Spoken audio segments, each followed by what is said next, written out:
Halo Sobat Semanda dan Republikans, salam digital, doa, ikhtiar, giat, dan tawakal. Kembali lagi di episode Podcast Republik. Hari ini kita kedatangan tamu yaitu Kak Hafiz. Ayo Kak, coba perkenalkan dirinya. Baik Sobat Semanda yang ada di rumah, perkenalkan, nama saya Raja Hafiz Ramanda Putra. Saya biasa dikenal dengan panggilan Kak Raja. Oke, kalau Kak Raja ini sebenarnya kalau sekalian sebagai Sobat Semanda pasti udah tahu karena Kak Raja ini sebenarnya aktif banget di sekolah kita. Apalagi Kak Raja ini dulu menjabat sebagai ketua OSIS ya pada masa bakti 2020 sampai 2021. Sekarang dan Kakak udah melepas jabatan ya. Bagaimana perasaannya Kak setelah melepas jabatan OSIS? Baiklah, perasaan Kakak ya setelah melepas jabatan sebagai ketua OSIS itu campur aduk sih perasaan Kakak. Karena ada berbagai macam rasa, ada rasa lega, ada rasa sedih, dan ada rasa bahagia juga. Yang pertama ada rasa lega.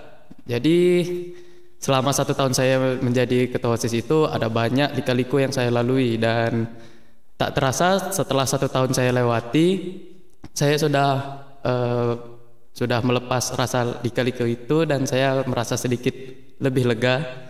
Lalu ada rasa sedih juga karena setelah 2 tahun saya di OSIS, yang setiap hari biasanya saya keluar rumah karena OSIS dan segala macam, itu bagaikan kebiasaan saya setiap hari. Namun karena saya sudah tidak menjadi anggota OSIS lagi, ya kebiasaan itu sudah tidak ada lagi di diri saya. Iya. Dan juga perasaan bahagia ya, alhamdulillah saya dapat menyelesaikan amanah dari teman-teman sekalian yang telah menunjuk saya sebagai ketua OSIS. Iya benar. Cuman kalau misalnya Ersa nanya sekarang nih, Kakak pengen gak sih kayak kalau ada kesempatan lagi nanti di masa depan atau di masa perkuliahan Kakak tuh jadi kayak ketua OSIS atau ketua organisasi lagi? Oh, semacam ketua BEM gitu ya, Badan Eksekutif Mahasiswa. Mungkin menurut saya sih tidak. Karena ya jujur saja di SMA saja sudah susah, apalagi di dunia perkuliahan kan. Jadi itu pasti akan tantangannya lebih tinggi. Iya benar. Mungkin itu untuk jawaban saya sekarang. Mungkin seiring berjalannya waktu, semakin bertambahnya pengalaman saya, mungkin bisa jadi ada ketertarikan untuk menjadi ketua BEM tersebut. Oke, baik. Terus tadi Kakak kan bilang dulu tuh pas jadi ketua OSIS itu kesibukan Kakak tiap hari itu hanya melulu tentang OSIS kan? Iya. Kalau boleh tahu kesibukan Kakak sekarang ngapain aja tuh? Kesibukan Kakak yang sekarang ya kembali ke masa lalu sebelum saya jadi ketua OSIS. Jadi dulu sebelum saya menjadi ketua OSIS itu saya ada sibuk di berbagai hal, terutama di bagian seni. Jadi saya itu juga jadi saya itu juga ikut marawis, ada ikut band musik, ada ikut bela diri taekwondo, dan visual grafis seperti fotografi, videografi. Nah, biasanya itu sudah menjadi hobi saya setiap harinya. Terus semenjak Kakak menjadi OSIS, apakah semua itu langsung dihentikan gitu saja atau masih ada yang berlanjut sembari Kakak dari OSIS dulu? Ada beberapa hal yang masih menyangkut di diri saya selama saya menjabat jadi ketua OSIS. Contoh seperti marawis, bela diri, namun tidak seaktif sebelum saya menjadi ketua OSIS. Iya. Jadi kayak yang dulu biasanya setiap hari ini yang diprioritaskan, namun semenjak saya dilantik menjadi ketua OSIS, saya lebih memprioritaskan OSIS karena itulah amanah yang diemban pada diri saya. Oh iya. Lalu apakah bela diri itu sekarang menjadi prioritas Kakak atau yang lain seperti fotografi, atau ada salah satu yang menjadi patokan utama Kakak gitu? Patokan utama Kakak sih ya di bela diri tersebut, di taekwondo, karena dalam waktu dekat bakalan ada pertandingan dan di mana saya ditunjuk untuk mengikuti pertandingan tersebut. Oke, keren banget ya. Good luck ya buat Kakak untuk terima kasih. lombanya nanti. Lalu dulu tuh alasan Kakak mau jadi ketua OSIS tuh apa sih? Kok bisa mencalonkan diri gitu? Nah, kita flashback dulu ke masa Kakak sebelum ingin menjadi ketua OSIS. Itu kan Kakak dulu menjadi anggota biasa kan. Dulu Kakak menjadi anggota biasa itu sebagai divisi humas dan dokumentasi, bidang humas dan dokumentasi, karena itu adalah tujuan Kakak sebenarnya untuk bergabung ke OSIS. Kakak ingin menyalurkan hobi Kakak yang di videografi, fotografi. Jadi Kakak salurkan melalui OSIS, karena OSIS ini adalah wadah bagi siswa dan siswinya. Benar. siswa dan siswi di SMA tersebut ya. Iya, Mohon maaf benar, semua ya. benar. Nah, jadi ya alasan kakak bergabung di OSIS ya itu kakak ingin incar divisi humas dan dokumentasi tersebut, dan terpilihlah kakak dan loloslah kakak untuk menjadi anggota divisi tersebut.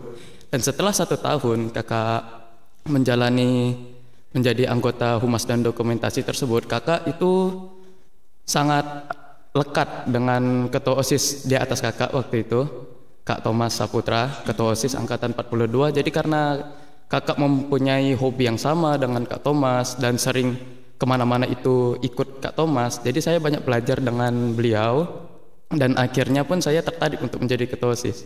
Saya ingin belajar apa yang sudah menjadi pengalaman beliau gitu. Jadinya inspirednya gara-gara Iya, Kak Thomas ya. inspired oleh Kak Keren Thomas banget, Saputra. keren banget. Iya, terus dulu pas kakak menjabat itu lika-likunya apa aja sih kak? Banyak banget, terutama saya menjabat ketua OSIS itu di masa pandemi kan. Bener Jadi banget. banyak keterbatasan kegiatan. Lika-liku yang pertama itu ya saya sebagai ketua, saya perantara antara siswa dan pihak sekolah. Jadi kadang kalau misalnya kami mengadakan rapat antara anggota OSIS atau rapat gabungan OSIS dan MPK, itu kami mempunyai hasil keputusan.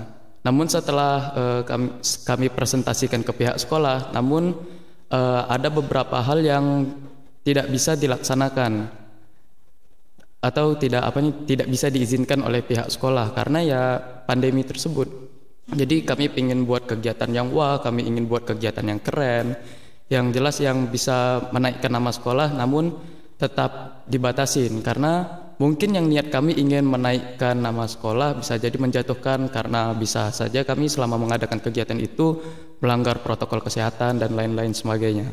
Benar, jadi Iya. agak susah, struggle terbesarnya karena pandemi ya Karena kak? pandemi. Jadinya apa-apa tuh terasanya kayak terhalangin gak sih kak? Iya. Banyak Terutama banget. kemarin kami ingin buat event kegiatan olahraga ya harus di cancel karena ya itulah pandemi virus ini. Benar-benar. Harus Jadi pembatasan sepertinya sosial segala emang macam. banyak banget ya plan kakak tuh yang gagal gara-gara Iya. pandemi ini. Iya. Sedih gak sih kak? Tidak sedih karena kreativitas OSIS dan MPK pada masa jabatan kakak ya, itu setiap kami ingin mengajukan kegiatan kami selalu ada plan B ya. Jadi seandainya kegiatan offline yang kami ingin adakan dan tiba-tiba ditolak, kami bisa mengimprovisasi, kami bisa menggunakan plan B kami, menggunakan kegiatan online gitu. Dan akhirnya pun pihak sekolah menyetujui, dan itu dapat perhatian dari warga dari luar SMA Negeri 2 Tanjung Pinang. Iya, jadi so far plan yang gagal pun akhirnya tetap terjalani ya walaupun gak sesuai plan awal. Iya. Bener, keren banget sih, keren. Terus dulu pas pengalaman paling seru pas di OSIS tuh gimana kak? Pengalaman paling seru di OSIS ya waktu saya kelas 10 ya, waktu saya menjadi anggota biasa terlebih dahulu. Dulu itu pernah ada memperingati Hari Guru, itu kami ada lomba fashion show, itu kalau nggak salah berjalan selama 3 hari ya. Hari pertama ada bazar kewirausahaan, hari kedua ada lomba fashion show-nya, dan hari ketiga itu adalah hari finalnya, hari puncaknya. Dan itu pengalaman yang paling saya ingat. Kenapa? Karena di situ saya menemani ketua OSIS saya dulu, Kak Thomas. Saya menemani beliau menjaga peralatan yang sudah disiapkan untuk kegiatan tersebut. Jadi kami nginap di sekolah selama 2 hari, 2 malam. Nah, lalu saat saya kelas 11, ketika saya menjabat jadi ketua OSIS, nah itu event yang paling berkesan buat saya adalah stand bazar kewirausahaan kami, karena kami kan di OSIS ada seksi bidang kewirausahaan. Nah, untuk pertama kalinya pada tahun masa bakti kami mengadakan stand kewirausahaan. Kami berjualan, kami mengumpulkan modal sendiri dan kami membuat produk sendiri dan kami berjualan kepada masyarakat umum. Itu pas perjualan kali itu produknya apa kak kalau boleh tahu? Karena itu berpas-pasan dengan bulan Ramadan, jadi kami menjual produk-produk takjil seperti kolak, seperti bubur kacang hijau dan takjil-takjil lainnya. Keren Bahkan itu kami pun juga membuka jasa titipan. Jadi seandainya ada siswa SMA Negeri 2 yang mau berjualan, boleh melalui kami. Wow. Jadi kami menjualkan produknya. Iya benar-benar. Terus pas itu kayak once a lifetime moment gak sih kak? Iya. Apakah menurut kakak tuh bisa lagi kejadian gitu pas nanti kakak udah kuliah atau di mana gitu? Insya Allah mungkin. Karena dari situlah pengalaman kakak untuk belajar berwirausaha. Karena SMA Negeri 2 Tanjung Pinang ini kan ada program kewirausahaan juga kan. Jadi kami terapkan di OSIS terlebih dahulu dan kami dapat ilmunya gitu. Ternyata berjualan memang sesusah ini. Ada apa nih? Ada ruginya, ada untungnya juga. Iya, keren banget. Lalu kalau untuk yang Ersa denger tuh dulu tuh padahal pada pandemi ya, dulu kan ke pandemi itu baru mulai dan pasti susah gak sih kak jadi ketua tuh pas lagi pandemi. Tapi Ersa denger tuh OSIS Manda itu jadi salah satu OSIS yang paling aktif di Kepri. Kok bisa gitu sih kak? Iya benar. Jadi saat kami baru dilantik itu kami ada menyusun program kerja namanya. Program kerja itulah adalah hal-hal yang kami rencanakan dan akan kami laksanakan selama 1 tahun ke depan. Nah, jadi sudah terbuat program kerja tersebut, kami mengevaluasi kegiatan kami. Nah, jadi apa saja yang tidak terlaksana dan apa saja yang terlaksana. Nah, jadi program kerja tersebut itu adalah pedoman kami, pedoman realisasi kegiatan kami. Dan itu kami pegang selama 1 tahun dan itu kami presentasikan juga ke sekolah dan juga ke SMA lain yang ada di Kepri. Jadi kami itu ada grup ketua OSIS se-Kepri dan tiap bulan itu kami mengadakan Zoom meeting, kami berinteraksi dan kami saling tukar pikiran dan kami mempresentasikan proyek-proyek kami yang terrealisasi. Dan karena Zoom tersebut itulah dapat pengakuan dari SMA lain bahwa SMA Negeri 2 Tanjung Pinang ini adalah OSIS teraktif di Tanjung Pinang. OSIS teraktif nomor 1 di Tanjung Pinang dan kalau nggak salah kemarin nomor 8 atau 7 di Kepri. Dan kita masuk sekitar 40 besar di nasional. Keren banget sih kak. Yeah. Terus kalau boleh tahu emang apa aja sih prokja yang pas itu kakak ganti plannya gara-gara gagal oleh pandemi ini? Ada banyak, salah satunya kelas meeting pada tahun 2021 kemarin, Semanda Art Festival. Nah itu kan sebenarnya kami pengen buat itu Semanda Sport Festival. Kami pengen buat kegiatan futsal, kami buat kegiatan voli dan basket. Kelas meeting seperti pada umumnya, lomba-lomba olahraga gitu kan. Namun karena pertimbangan dari pihak sekolah, karena itu kegiatan olahraga pasti akan mengundang supporter kan, akan menimbulkan kerumunan. Dan oleh karena itu dan kreativitas kami mengalihkan menjadi Semanda Art Festival. Kami menjadikan kegiatan kesenian. Jadi di situ ada lomba gitar solo, ada lomba akustik, ada lomba ini juga musik cover, sama lomba puisi. Nah, para pemenang inilah yang dikirimkan untuk mewakili sekolah dalam FLS 2N.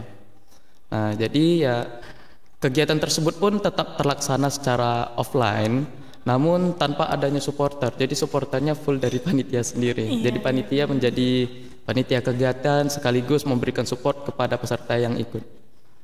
Jadinya dengan adanya acara kayak gitu, walaupun kita tuh nggak bisa merayakan seperti biasa, justru malah menambah inovasi baru ya kak ya.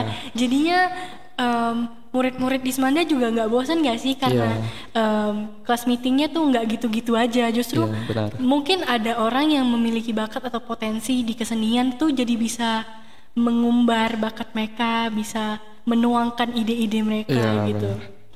Seneng ya, keren banget kak. Lalu untuk selain dulu pas kakak ikut OSIS itu kan kakak bilang kakak ikut musik, lalu apa lagi? Musik, marawis dan? Dulu saking banyaknya kakak lupa sih. Dulu kalau nggak salah ya kakak ada ikut musik Melayu. Dulu ada musik Melayu pas kakak kelas 10, namun kelas 11 terhenti, lalu pas kakak kelas 12 ternyata hidup lagi gitu. Jadi udah sampai musik Melayu, kakak ikut rohis juga, kakak ikut apa lagi ya? Ada banyak lah, pramuka juga kakak ikut, tari juga kakak ikut, pokoknya ada banyak lah. Dengan sebanyak ekskul yang sebanyak itu, apakah waktu kakak tuh cukup gitu dipakainya? Jujur banyak yang terpotong, cuman diajarkan oleh senior-senior saya dan pembina juga gimana cara kita membagikan waktu. Nah, dari situ cara kita membagikan waktu itu kita harus tahu mana yang harus diprioritaskan. Contoh, di organisasi A itu adalah kegiatan dan di organisasi B itu hanya rapat. Maka yang harus kita prioritaskan adalah organisasi A karena itu berbentuk kegiatan. Bisa saja pada kegiatan tersebut ada kekurangan SDM, ada kekurangan sumber daya manusia kan, bisa saja banyak barang-barang yang perlu diangkat segala macam dan membutuhkan tenaga lebih. Oleh karena itu kita harus memprioritaskan organisasi A karena berbentuk kegiatan. Organisasi B itu kan berbentuk rapat kan. Dari situ kita bisa minta pendapat di situ kita bisa minta catatan dari orang lain kan. Tadi rapat ngapain aja gitu. Rapatnya bahas apa, keputusannya bagaimana. Nah, dari situ. Tapi jadi kita bisa bagikan waktu. Iya, benar. Tapi so far dari begitu banyak ekskul kan banyak yang kepotong tuh, Kak. Iya. Apakah Kakak tuh masih bisa menggunakan ilmu yang Kakak dapatkan sedikit-sedikit aja? Itu masih digunakan dengan baik gak sih, Kak? Atau justru malah waste of time gitu jadi nggak kepake? Tidak, masih bisa Kakak gunakan. Karena contohnya di Marawis ya, di Marawis kan Kakak belajar tentang musik Arab Melayu kan. Dan itu tidak hanya berhenti sampai sekolah, bahkan di luar sekolah pun seperti di masjid yang ada di Tanjung Pinang ini udah kenal Kakak, bahkan dari SMP yang Tanjung Pinang ini udah pada kenal Kakak dari Marawis kan. Dan oleh karena itu beberapa sekolah dan beberapa masjid yang ada di Tanjung Pinang itu minta Kakak untuk mengajarkan Marawisnya. Nah, jadi mereka ada kelompok Marawis nih, tapi nggak ada pelatih, jadi Kakak yang ngisi. Jadi justru ilmu Kakak tuh berguna buat orang lain gitu ya. Seneng banget gak sih, Kak? Seneng banget sih. Bersyukur ya kita tuh bisa punya ilmu yang kita bagikan ke orang lain. Soalnya karena sebentar dulu, karena ilmu itu bakal dibilang berguna apabila kita menyampaikan ilmunya ke orang lain. Benar banget. Iya. Karena kalau ilmu kita simpan sendiri juga kayaknya sia-sia nggak sih? Nggak akan berguna. Sia-sia ya jadinya. Terus gimana sih, Kak, rasanya tuh gara-gara pas ada pandemi gitu, masa SMA Kakak jadi kepotong? Pas itu Kakak baru kelas 10 ya? Kakak kelas 10 semester 2 sekitar bulan Maret. Itu langsung terpotong gara-gara pandemi ini. Iya. Gimana rasanya? Jujur sangat sedih, cuman karena terbiasa jadinya Kakak ikhlas. Karena banyak pembelajaran yang bisa diambil dari pembelajaran online tersebut. Jadi di situ kami dapat mempelajari ilmu teknologi lebih dalam. Dan begitu pula disinilah saatnya peran siswa bisa berdiskusi dengan guru, karena ada beberapa guru yang tidak bisa menggunakan teknologi kan. Dari situlah peran siswa, gini loh Bu, gini caranya. Jadi saling mengajari gitu. Guru mengajari ilmunya begini, mengajari ilmu tentang pelajaran misalnya kan, dan kita memberi contoh untuk pengetahuan teknologinya. Karena untuk sekarang ya, teknologi itu lebih dikuasai oleh generasi muda, generasi milenial dibandingkan generasi 90-an ke atas lah. Gitu. Balik lagi ke poin Kakak tadi, ilmu tuh jadi berbagi gitu ya, saling berbagi. Guru ngajar tentang ilmu yang mereka kuasai, terus Kakak jadi bisa berbagi ilmu tentang teknologi gitu. juga. Iya, benar-benar. Terus apa harapan Kakak buat masa depan sih? Untuk masa depan siapa nih? Kakak masa depan Kakak sendiri ya. Ya, harapan Kakak untuk masa depan Kakak ya semoga menjadi lebih baik lagi, mau dari karakter, sifat, perilaku, dan bisa bermanfaat bagi masyarakat sekitar lah gitu. Terus kalau misalnya untuk dalam pendidikan gitu, Kakak tuh ada kepikiran gak sih mau kuliah di mana?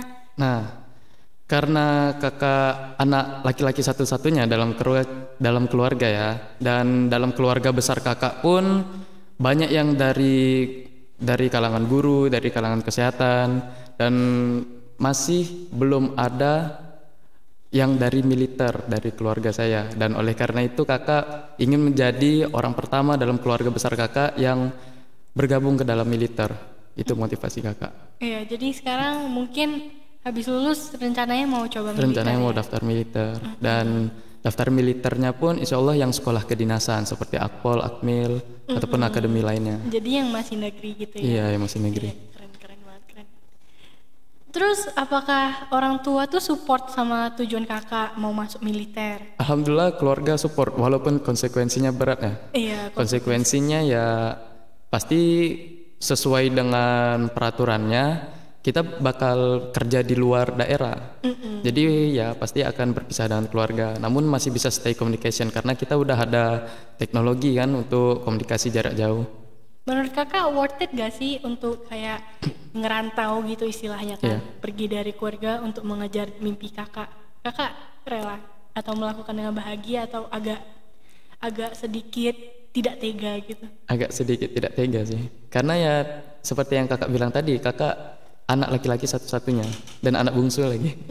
Jadi ya mau tidak mau ya kakak harus membahagiakan keluarga kakak sih, walaupun memang caranya agak menyedihkan gitu. Bener. Karena harus berpisah dengan keluarga kan untuk sementara waktu. Tapi selama keluarga tuh masih support, kita Selama jalanin keluarga aja. masih support, kita Jalanin. Bener. Terus kan kakak udah lihat ya ketua baru kita sekarang, ketua OSIS. Bagaimana sih pesan kakak untuk dia, atau kayak apa yang kakak impression kakak ke dia gitu? Impression kakak ke dia ya. Ini menurut penilaian pribadi kakak ya. Karena kakak tahu ketua OSIS yang baru ini dia asalnya dari mana dan dia bisa terpilih karena jalan dia, karena pola pikir dia, dan menurut kakak ya mungkin karena baru dilantik kita belum dapat kerja yang wahnya gitu, kerja totalitasnya kita belum kelihatan karena masih baru 1 bulan atau 2 bulan dilantik. Jadi pesan kakak lebih perbanyak lagi inovasi dan kreativitasnya dan belajar merangkul anggota, karena dari kita merangkul tersebut itu kita dapat memberikan pembelajaran dari kita untuk mereka. Nah, seorang pemimpin dikatakan berhasil itu apabila dia dapat menciptakan pemimpin-pemimpin baru, dan alhamdulillah itu sudah terlaksana kepada saya. Karena setelah saya lepas menjadi ketua OSIS, adik-adik di bawah saya itu banyak yang menjadi the next leader of Semanda. Ada yang menjadi ketua reportase, ada yang menjadi ketua Marawis juga, ada yang menjadi petinggi-petinggi di ekstrakurikuler dan lain-lain sebagainya. Oke, terus tapi so far menurut kakak, apakah kakak melihat ada potensi gitu di ketua OSIS yang baru? Menurut kakak ada? Ada. Bisa Karena ya pasti akan ada lah. Kalau misalnya tidak ada, nggak mungkin dia jadi ketua OSIS kan. Bener banget, keren banget ya. Baik, sekian dulu untuk podcast Republik kali ini. Terima kasih banget Kak Afi sudah datang. Iya, sama-sama. I had so much fun talking with you. I've had so much fun talking with you too. Oke. Stay tune ya untuk episode podcast Republik selanjutnya. Jangan lupa follow IG kami di republik.semanda dan juga subscribe YouTube kami Media Center SMA Negeri 2 Tanjung Pinang. Sekian dulu, bye-bye.